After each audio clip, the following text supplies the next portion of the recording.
Until we get another theme song, this'll have to do. These are your blues reviews. Ow! What is up, everybody? It's your boy Brandon, bringing you another Hangover here. I'm sorry I've been away. I've been on vacation. It's summertime, baby. I got my mango drink. I got my bags packed. Hey, while you're at it, leave a like and a comment down below if you're glad to see your boy back. I'm trying to step up production, bring you guys some more interesting stuff. I really appreciate all the love and support after I was on America's Got Talent, and you guys have been absolutely wonderful. So smash that like button, leave your boy some love. But for today, let's get into it. We're looking at Spider-Man: Far From Home.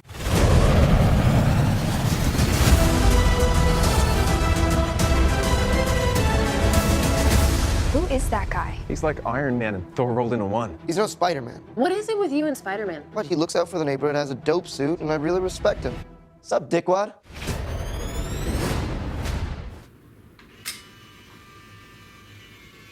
Whoa, that's old school. Does anybody know how to put these on Instagram? I'll figure it out later. Anyway, Spider-Man: Far From Home serves as the wrap-up to the 22-movie Infinity Saga in the Marvel Cinematic Universe. We all thought that the Mad Titan and Thanos getting the Infinity Stones, all of that saga, Tony Stark sacrificing himself in the snap, bringing all the decimated folks back. We thought that was it. We saw Cap retire. We saw Thor go out into space. What else is there to say? Spider-Man: Far From Home answers that question and lets us know where we're going next.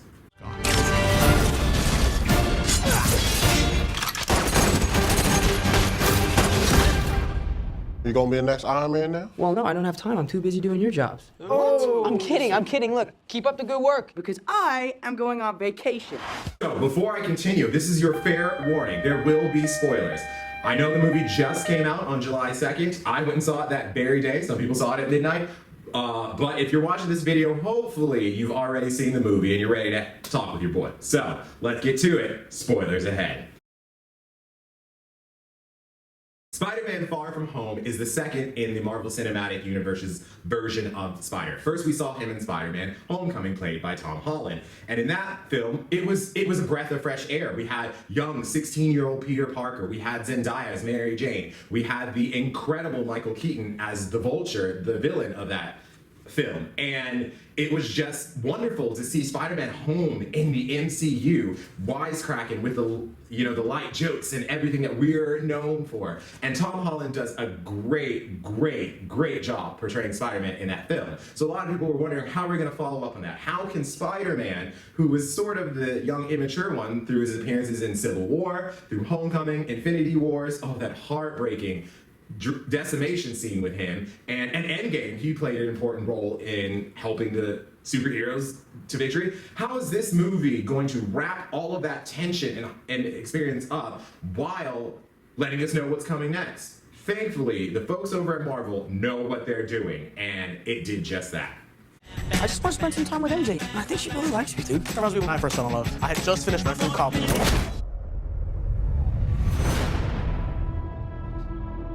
So nice to finally meet you, Spider-Man. You're Nick Fury. Put some clothes on. Let's go for a ride. Is he gonna be okay like that? Might want to turn him over so he doesn't swallow his tongue. We start the movie and everything is as we left it in Endgame. The 5-year gap has happened. Half the population has come back in the state where they left 5 years before and are in a state of, arrested development. And then we've got people who did age, who, kept going and lived their life. So how do we put these two worlds together? That was the big question going into the film. And within 5 minutes, the film answered it and said, let's move on. How they did that, everyone who came back was just plopped back to wherever they were. So coincidentally, all of Peter's friends were drifted away in the decimation. So when they came back, the whole crew was all 16 again and ready to be 16-year-olds. And they explained this by saying, yeah, even though we were halfway through the school year, they just made us start over. So we're all juniors again. Whoops.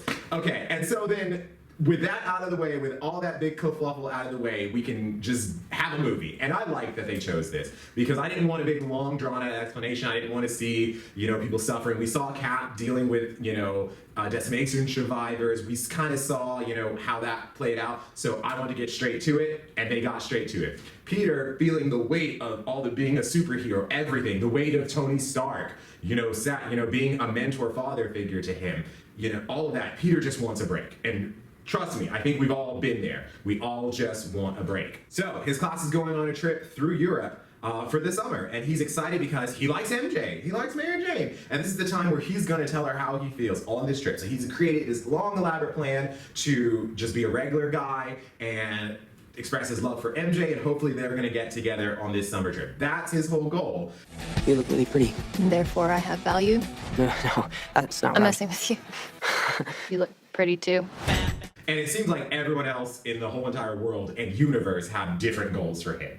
So as they're getting ready to go on the trip, Aunt May, played by the wonderful Marissa Tomei, says, hey, you are a superhero. Don't forget, at any time, the world can still be in danger. You might need to help. Take your suit. And he's like, no, I just want to be a normal person. And I just want to go on this trip with my friends and be a normal 16-year-old. And so he's like adamant he's not going to be doing any Spider-Man-ing. And one of the funniest moments is when they start the trip in Venice, Italy.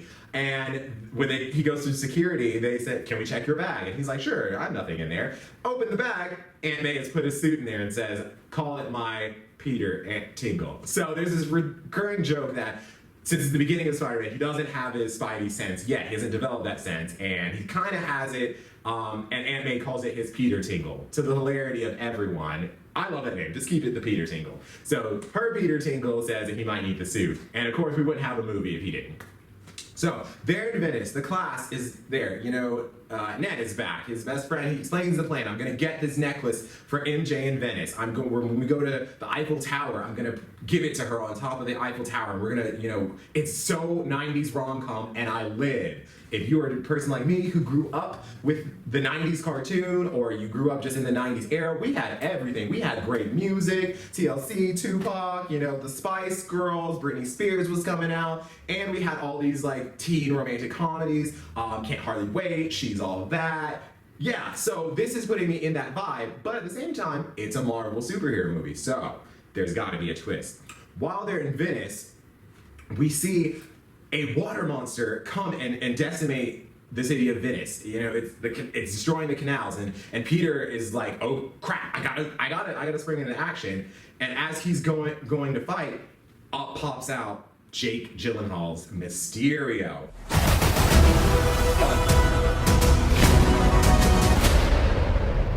You don't want any part of this.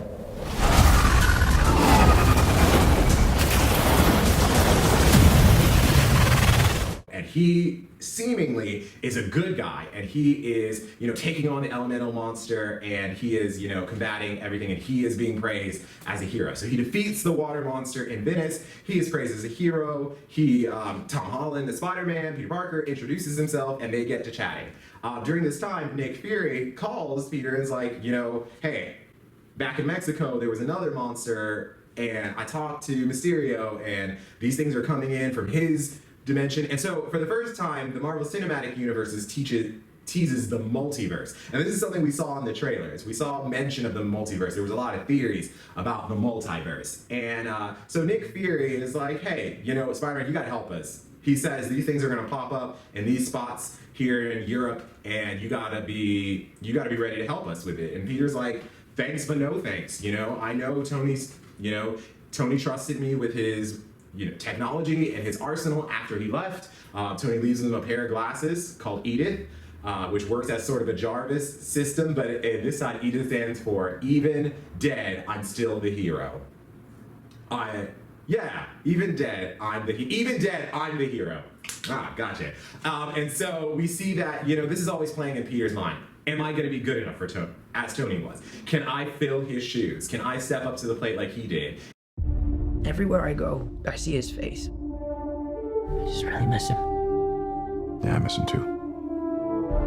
I don't think Tony would have done what he did if he didn't know that you were going to be here after he was gone. And he doubts himself, and he's like, no, I'm not. And Nick Fury is like, look, you're just a 16-year-old kid. I don't know why Stark trusted you. You're not ready for this. And so that all sort of self-doubt is getting in his mind. While Mysterio, Jake Gyllenhaal's Mysterio is like, no, kid, what do you want to do? Do you want to take a moment to just be a 16-year-old and take in the world and live your life like you were supposed to? You know, don't let anyone tell you you have to step up to the plate or just because. And so, you know, Peter Parker's really thinking about this. He's like, yeah, Mysterio's here, Nick Fury, you know, he's got a whole team. Why don't you call Captain Marvel? He even says at one point, why don't you call Captain Marvel? And Nick Fury is like, don't you ever mention her name. So, so there's all this dynamic, and we get more of the trip. You know, we've got some funny scenes. JB Smoove is playing one of the chaperone teachers. I forget who the other chaperone teacher is, but he's also being sort of the nerdy, overprotective chaperone. And they're funny. Ned and Betty Brant are being funny. They are being cute on the trip. MJ, here's one thing I have to say. I love Zendaya. I think she's absolutely gorgeous. I think she's absolutely beautiful and is a very skilled actress. I'm not entirely sure why they have her playing this sort of personality, so that she's, you know, she's very into the macabre. The Black Dahlia necklace he wants to get her is because she loves the Black Dahlia murders. And she's sort of like socially awkward in sort of ways, and I guess that's a play on how people are today. I'm just not that type of person. I'm very much a video game loner, but if you come talk to me, I'm gonna talk your ear off, and I'm not gonna be like socially awkward like that. So that just kind of goes against the depictions I've seen of Mary Jane, but that being said, I think her and Tom have really cool chemistry together. So I am happy she's there. So they're going on the tour, and Peter's like, no, I'm not helping. Thanks, but no thanks. You guys got it under control.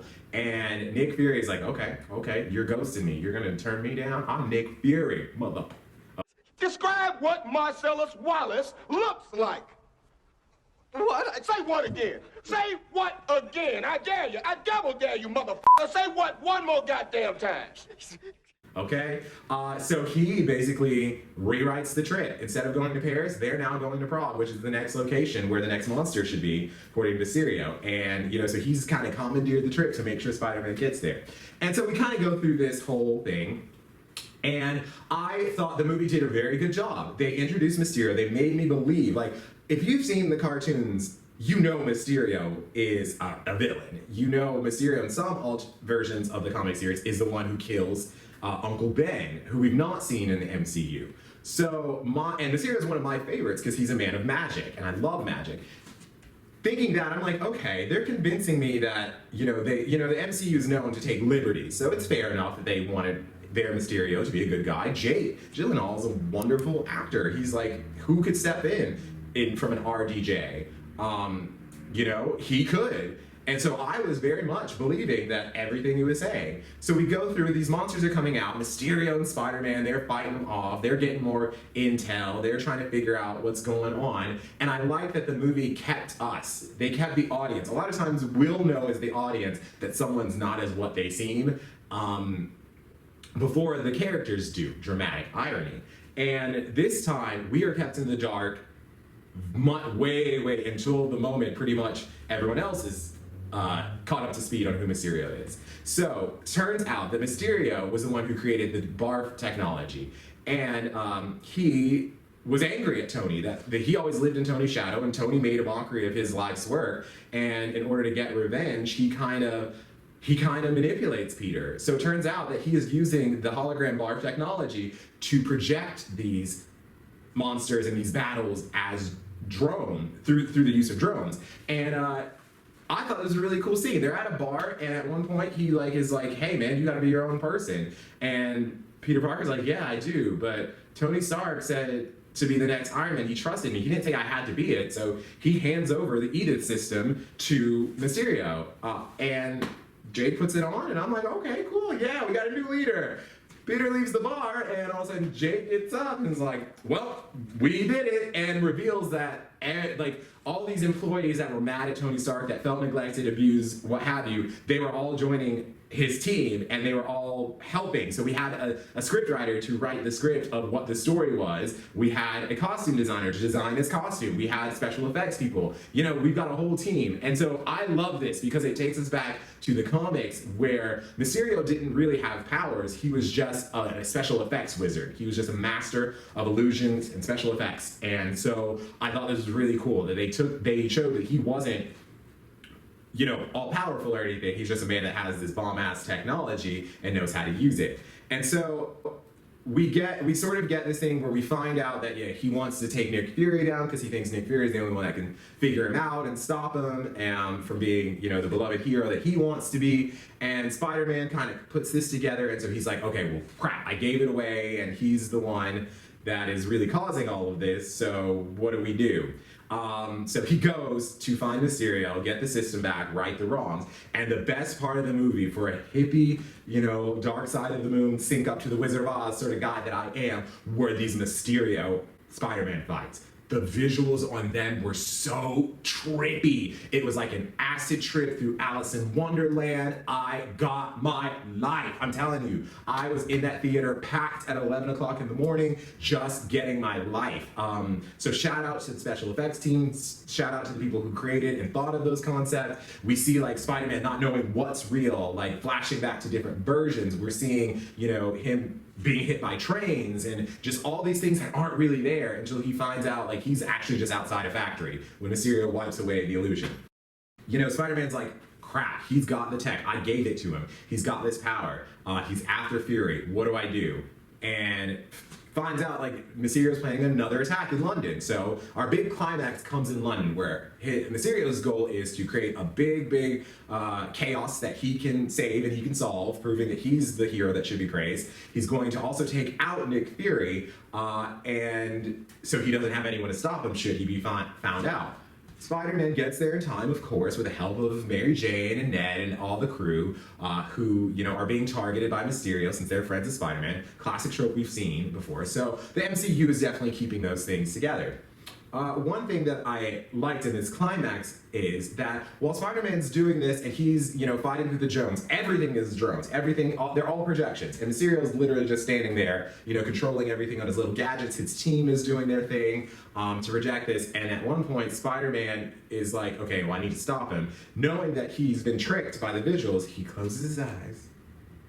And we see him fully use his Peter Tingle or Spidey sense to like visualize where he is. And this is a cool sequence because it's like all VR, all like hologrammy type stuff. And I thought that was so cool that he gets to him and he takes him out and he shuts down the drones. He saves the day. So that's kind of the plot of the movie. But the reason why I really want to talk about this movie is all the implications that this film sets up going forward, all the cool pieces.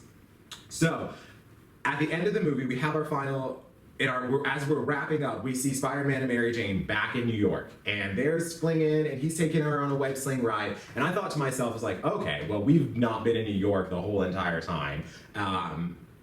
So we kind of need to see this because that's a Spider-Man trope from the cartoons, Sam Raimi's version, Spider-Man swinging around New York.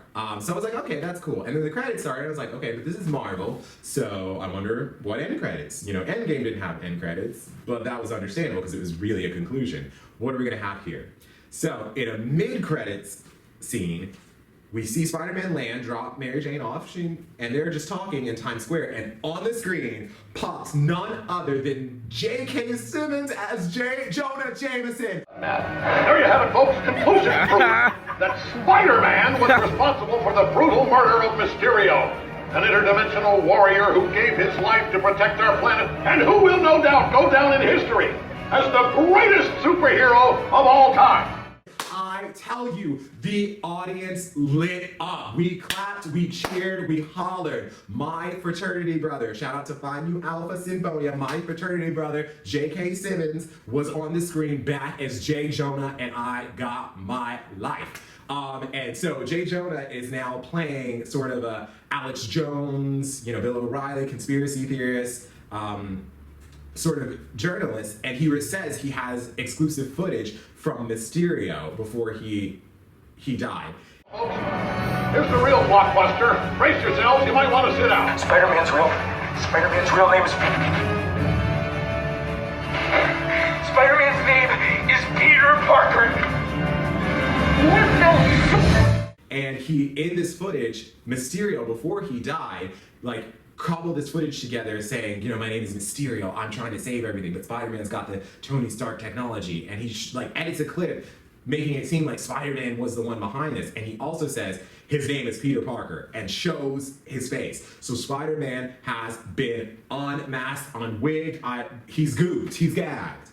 And that tells me, I'm like, whoa, what's gonna happen in the third Spider-Man movie? We're gonna, like, Spider-Man's revealed to the world finally. How's he gonna deal with that? And so that would have been good enough, but being Marvel, you know, there's always something after the final credit. So in the post-credit scene, we see that Nick Fury and Maria Hill are actually Skrulls in disguise. It's Talos and the other one. Yeah, leave a like and a comment telling me how stupid I am that I don't know who the other one was, but as long as you're leaving in a like and a comment and a smiley face after that, let me know it's a little shade towards me.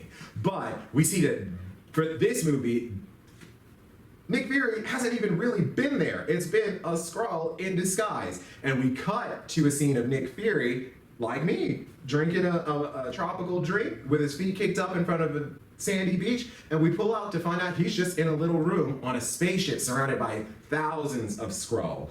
And they're out in space and they're looking over planets and galaxies, and he says, you know, it looks like we still got more work to do. So that let us know that, you know, there's a whole entire other system in place. There's a lot of people have been speculating since we lost S.H.I.E.L.D., this will be the equivalent of SWORD in the comic book that stood as sort of more of a galactic, you know, version of S.H.I.E.L.D. looking for people and stopping threats. So yeah, so that's setting us up for Phase 4, which a lot of people have speculated because of Captain Marvel, because of the Kree and the Skrull that we saw in that film, that Phase 4 could be the secret invasion, where we're not sure which one of our heroes, villains, you know, non-playable characters, they have you. We're not sure who is real and who is a Skrull.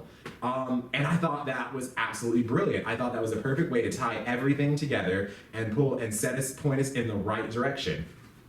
This movie as a whole, I would definitely give an A. I would certainly give it an A. I'm definitely going to give it an A because it threw shade to opera. There's a scene in which the kids talk about how boring it would be to be going to an opera when there's a huge light festival outside in Prague. And if you've been watching any of our other videos, you know, here at Booze Reviews, we do love opera. Josh has Mission Opera that he is the artistic director of, and I support and I help, and we frequent operas all the time. And so I love them, but I love that they threw a little shade towards opera and something that we love, but in a good way. If I had to give this movie any cons, at first I thought that things were just moving along really fast. I was like, okay, we didn't explain this, we didn't explain it. Aside from the beginning where we just got over how everyone came back and how life is now that everyone's back, that wasn't too bad. But after that, it was just like, bam, oh, we're in Venice. Oh, bam, we're in Prague. Oh, bam, we're, you know, on the bus in the Alps. Bam, we're in London. Bam, Mysterio's here. You know, just bam, bam, bam. And I think the pacing of the movie gets breakneck and then it slows way down and it gets breakneck again. It's kind of uneven for me. But when you're the Marvel Cinematic Universe and you have crafted a story over 22, now 23 movies, you can do that because it's still a hit. It's still gonna sell. It still told a great story. It still let me be excited for what's coming next. Spider-Man, you had an awesome vacation. I'm a little jealous I didn't get to go on it, but hey, me and Josh, we're going to Australia at the end of the month. Maybe we'll see Spider-Man Down Under for the third outing.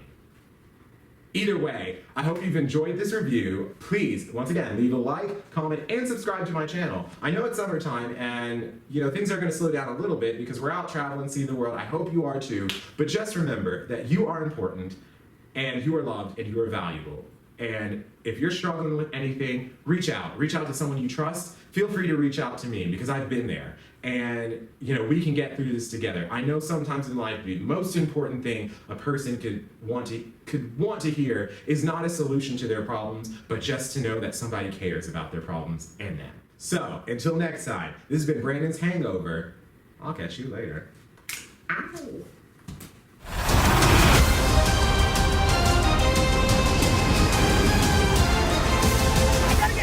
of here. Get on the jet. Who are you? I work with Spider-Man. You work for Spider-Man? I work with Spider-Man, not for Spider-Man. New plan.